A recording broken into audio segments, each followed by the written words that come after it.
सभी को जय मसीह के परमेश्वर का अनुग्रह आप सब पर होता रहे। दोस्तों आज का हमारा टॉपिक है 10 कवारियों का दृष्टांत। दोस्तों आपने बहुत बार इस दृष्टांत को बाइबल में पढ़ा होगा। दोस्तों हम सब जानते हैं कि हम बाइबल के हर एक वचन को ऐसे नहीं समझ सकते जब तक परमेश्वर का आत्मा यानी कि पवित्र आत्मा जी हमें ना समझाएं, तब तक हम परमेश्वर के वचन को समझ नहीं सकते। तो आज हम बात करने वाले हैं 10 कवारियों के दृष्टांत के बारे में।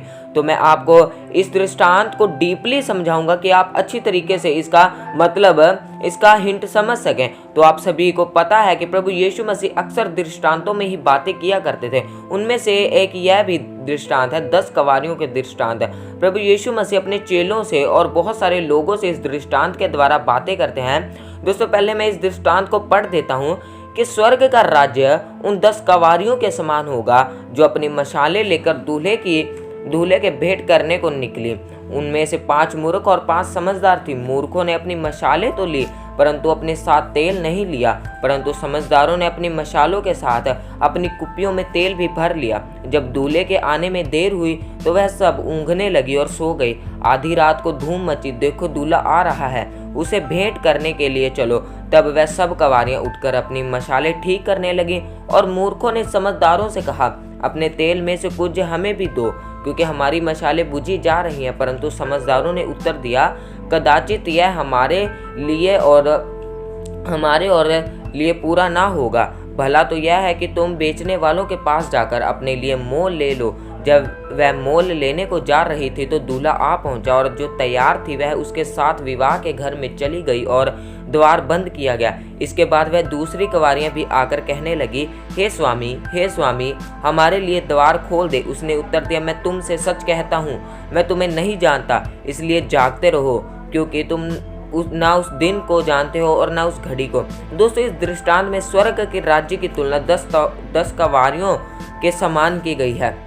मैं आप सभी को बता दूं कि दूल्हा, इस दृष्टांत में दूल्हा प्रभु यीशु मसीह को कहा गया और दुल्हन यानी कि परमेश्वर की कलीसिया को कहा गया। स्वर्ग का राज्य उन 10 कवारियों के समान होगा जो अपनी मशालें लेकर दूल्हे यानी कि यीशु से भेंट करने के लिए यानी कि प्रभु यीशु के दूसरे आगमन की बाट जोहने को निकले। उनमें से 5 मूर्ख और 5 समझदार थे।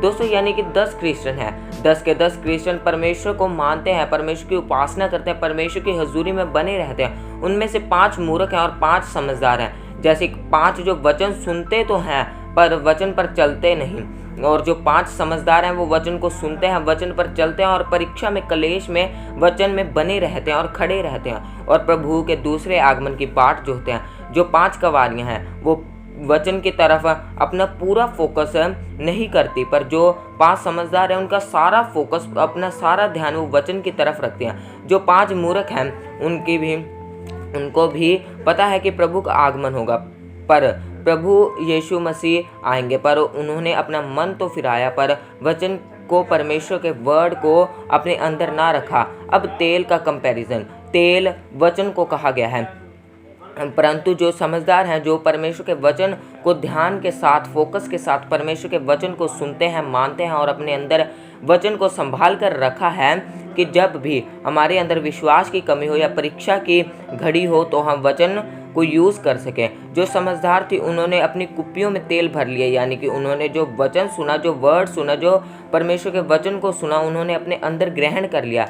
जब दूल्हे के आने में देर हुई तो वह सब ऊँघने लगी और सो गई। प्रभु के आने में देरी इस करके है कि सब के सब बच जाएं, क्योंकि परमेश्वर नहीं चाहते कि कोई नष्ट हो, क्योंकि परमेश्वर नहीं चाहते कि मैं जिससे प्रेम रखता हूँ उसे मैं नरक की आग में नष्ट करूँ। परमेश्वर नहीं चाहते कि मैं आप में से कोई भी नष्ट हो। सोने का मतलब है आत्मिक रीति में सोना, क्योंकि जब सबका प्रेम ठंडा हुआ तो 5 के पास तो तेल था, वचन था, पर जो 5 उनके पास तेल नहीं था, वो वचन नहीं था। आधी रात को धूम मची, देखो दूल्हा आ रहा है, उसे भेंट करने के लिए चलो।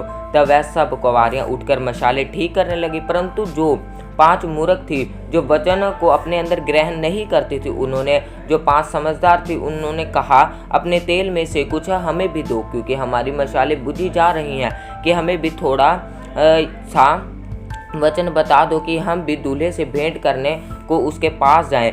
पर उन्होंने कहा, कदाचित नहीं, तुम तेल बेचने वालों के पास जाकर ले आओ। और वह गई तो रास्ते में पता चला कि दूल्हा आ पहुंचा है, और जो तैयार थी, जिनके पास वचन था, जो जो प्रभु यीशु के साथ चली गई, वो प्रभु यीशु मसीह के साथ चली गई। और जब वह दूसरी कवारियाँ भी कहने लगी, हे स्वामी हमारे लिए द्वार खोल दे, यीशु ने उत्तर दिया, मैं तुमसे सच कहता हूँ, मैं तुम्हें नहीं जानता। अब दोस्तों हमारे सामने सवाल यह है कि हमें कैसी कवारियाँ बनना है, हमें कैसे पवित्र लोग बनना है, कैसे हमें समझदार बनना है या मूर्ख बनना है। दोस्तों हमें मूर्ख नहीं समझदार बनना है कि जब यीशु का दूसरा आगमन हो, जब प्रभु यीशु मसीह इस धरती पर हमें लेने आए, तो हम जागते रहें और तैयार है। अपनी कुपियों में तेल यानी कि वर्ड को, परमेश्वर के वचन को अपने अंदर संभाल कर रखें, क्योंकि हम नहीं जानते कि प्रभु का आगमन, जिसे हम रैप्चर भी कहते हैं, परमेश्वर की बाट पूरी तैयारी से हम जोते रहें, फुल प्योरिटी में अपने जीवन को, फुल पवित्रताई में और वर्शिप में, बाइबल रीडिंग में, फुल ऑफ होलीनेस में बिताएं।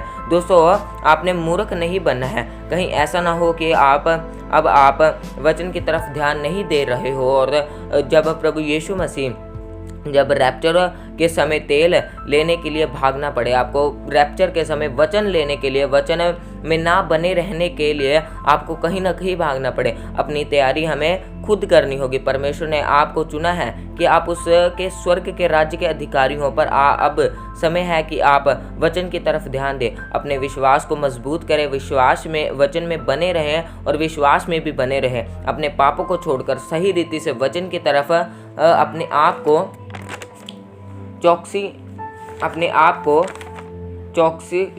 करें, अपने पापों को छोड़कर वचन की तरफ अपना पूरा फोकस करें, क्योंकि परमेश्वर ने आपको चुना है अपने हेवन के लिए, अपने राज्य के लिए। तो आप को परमेश्वर के टाइम, आपने परमेश्वर की टीम में रहना है, आपने मूर्ख नहीं बनना है।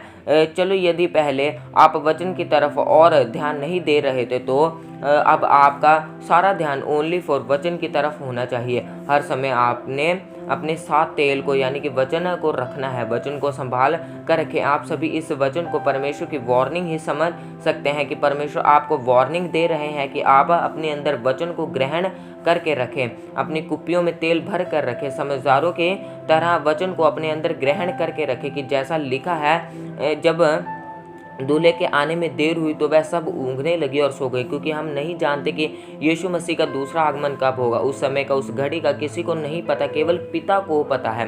रैप्चर में देरी भी हो जाए तो आपने अपनी आत्मिक ज़िंदगी को, अपनी आत्मिक लाइफ में सोना नहीं है, क्योंकि प्रेरित पौलुस भी कहते हैं, जागते रहो और निरंतर प्रार्थना में लगे रहो। वो जागना आत्मिक रीति में जागना है कि आपका प्रेम कहीं ठंडा ना पड़ जाए परमेश्वर के तरफ से।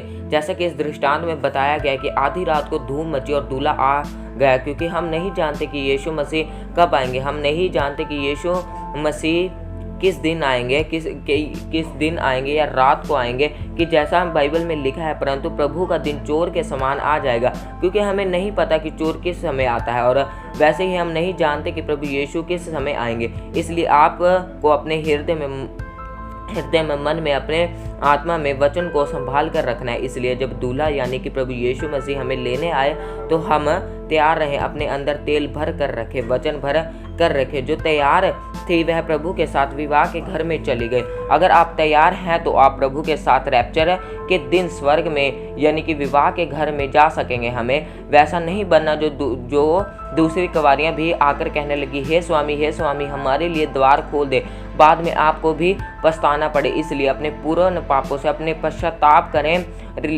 परमेश्वर से गिड़गिड़ाकर प्रार्थना करें कि परमेश्वर मुझसे पाप हुए हैं, परमेश्वर मुझे माफ़ करे, और परमेश्वर आपको माफ़ करेगा और पश्चाताप करे और अपना मन फिराए। इसलिए वचन से अपनी बुद्धि की कमर कस लीजिए। जो अब सही रीति से प्रभु में नहीं चल रहे थे, जो बस हे प्रभु कहने वाले थे, परमेश्वर कहेगा मैं तुम्हें नहीं जानता। इसलिए प्रभु यीशु मसीह भी कहते हैं कि जागते रहो, क्योंकि तुम ना उस दिन को जानते हो ना उस घड़ी को। इसलिए अब आपको वचन में बने रहने की ज़रूरत है, क्योंकि ना हम ना आप उस दिन उस घड़ी के विषय में जानते हैं। इसलिए वचन में बने रहें और खड़े रहें और परमेश्वर के आने की बाट जोहते रहें। आने वाली वीडियोस में मैं आपको परमेश्वर के डीप रेवलेशंस के बारे में, गहरे भेदों के बारे में बताऊंगा, जैसे कि हम अपने आप को कैसे जांच और परख सकते हैं और पवित्र आत्मा जी को कैसे पाएं, पवित्र आत्मा के क्या क्या कार्य हैं, परमेश्वर की क्या इच्छा है।